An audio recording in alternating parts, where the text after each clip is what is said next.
it's a very convincing clause on politicians, but maybe that's why 80% of the politicians try.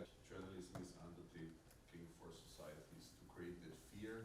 Forum Alpbach, which is forum not only Europe, but the main place Europe, of course. There were already participants in some Pristina students to Forum Alpbach, European Forum Alpbach network. We will have some time left for a discussion if there is a need.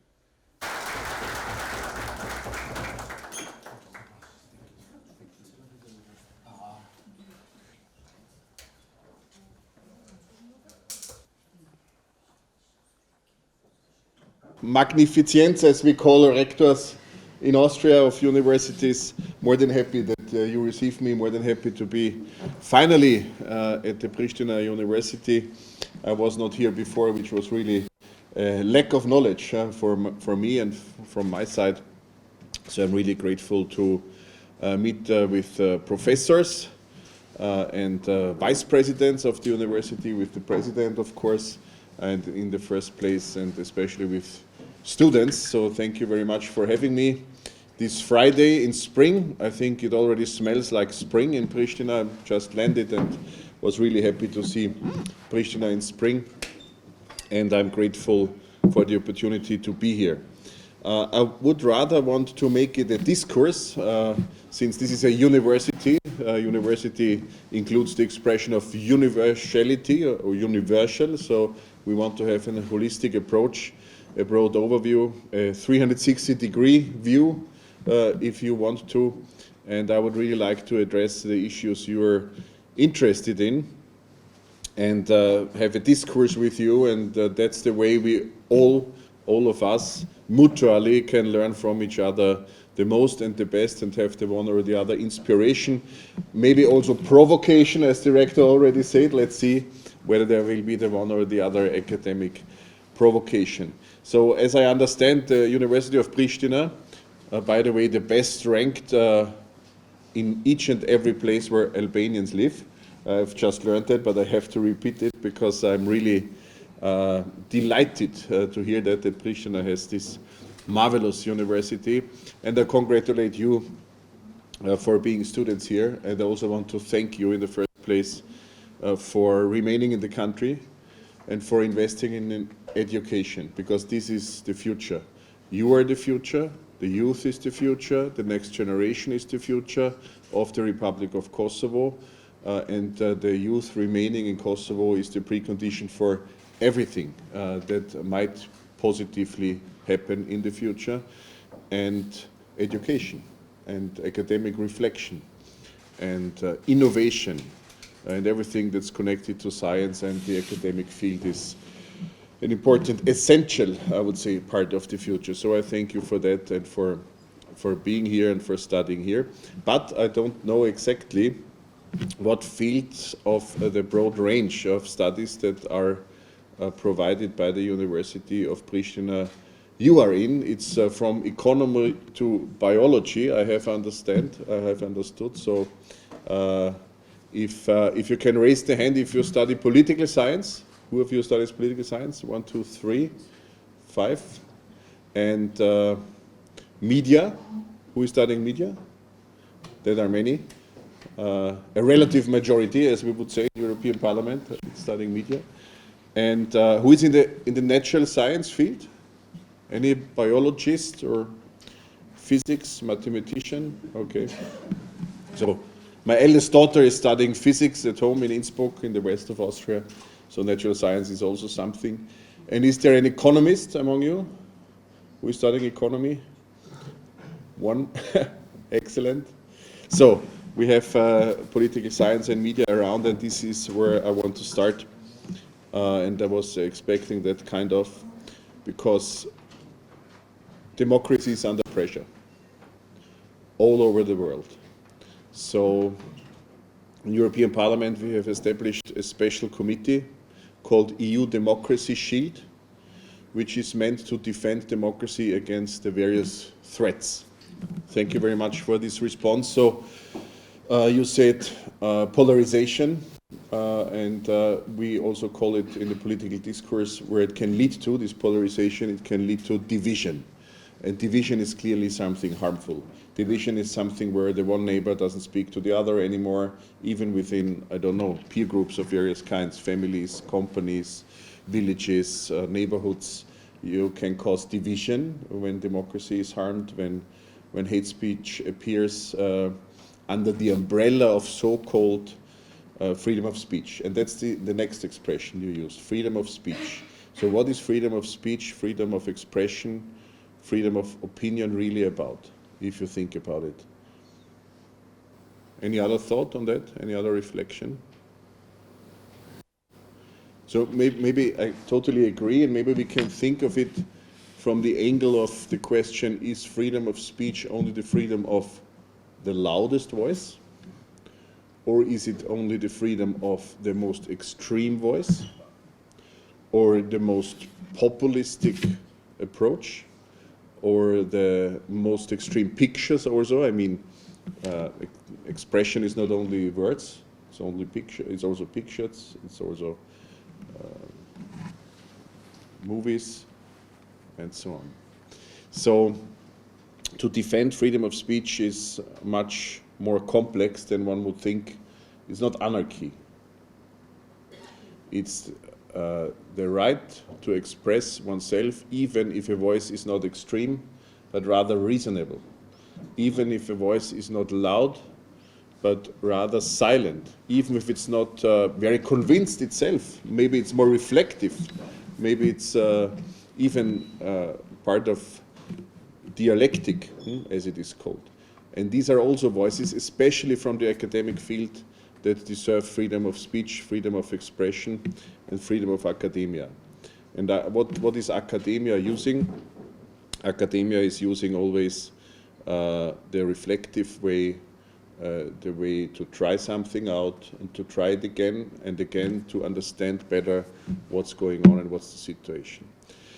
So we have talked about democracy that's threatened. We have talked about polarization and division that might threaten democracy, and we have talked about freedom of speech. So that's something we discuss in European Parliament very much, and I'm really curious how you see it and what my takeaway can be for the current negotiations in European Parliament. How can it work? To protect freedom of speech totally. There's not 80% or 90% of freedom of speech. Freedom of speech has to be protected 100%, but how to do it that also the voices which are not that loud and also the voices which are more reflective would be covered of it. How can we do that?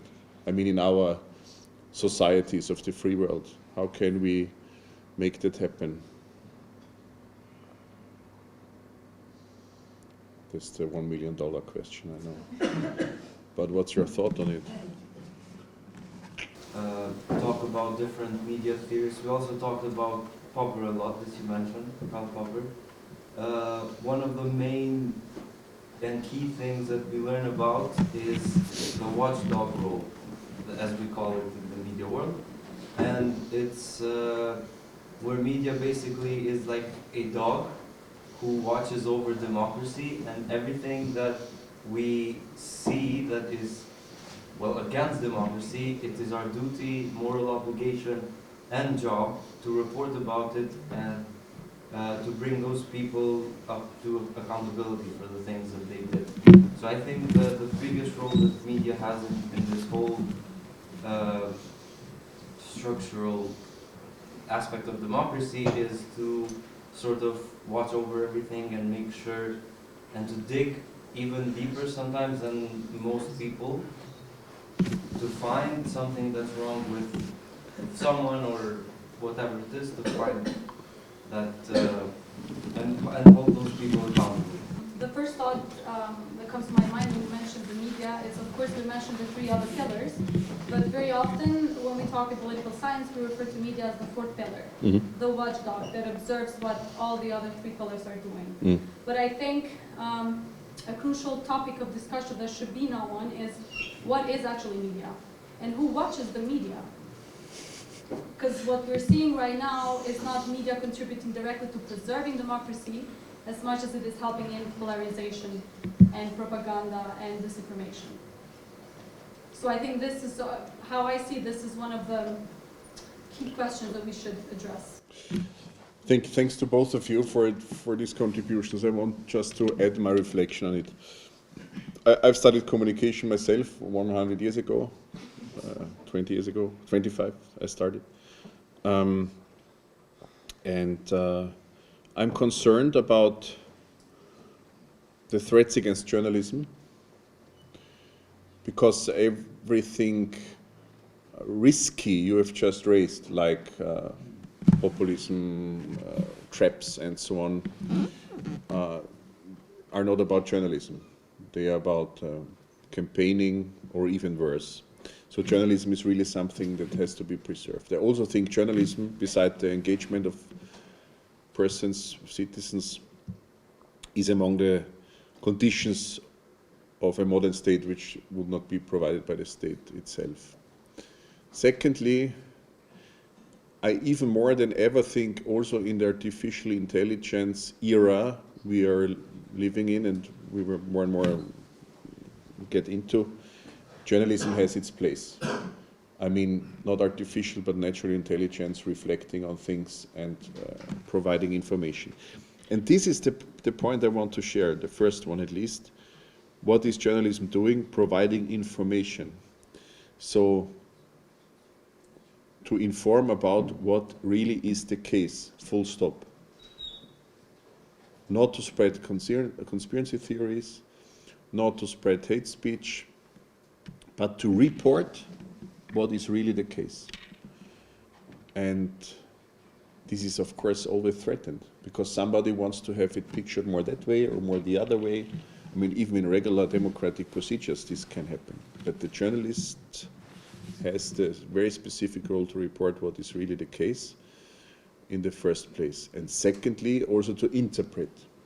But for the reader, for the consumer, for the persons who watch, it will be important that they are able to distinguish what is the report about what's the case and what is the interpretation, the opinion maybe of the journalist about it.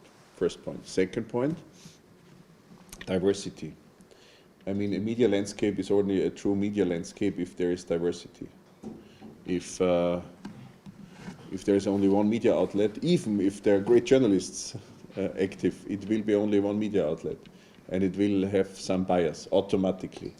So diversity in the media sector also remains very important. And about everything we have said before, conspiracy theories, hate speech, and what's causing division within our societies and so on, journalism is the medicine against that poison. That's poison. And true journalism is the medicine against it. And I mean, I'm not talking against my own profession as a parliamentarian, because you have said the journalists observe the three institutions, and that's right. But generally, journalism observes, hopefully, the whole landscape of a society, and then it's true journalism. And I think in politics, as in each and every other profession, 80% of the people are trying to do a good job. No matter what political party, what movement, or even what country or whatever. So it's not a difference to doctors, lawyers, or whatever other profession. But it's important to scrutinize.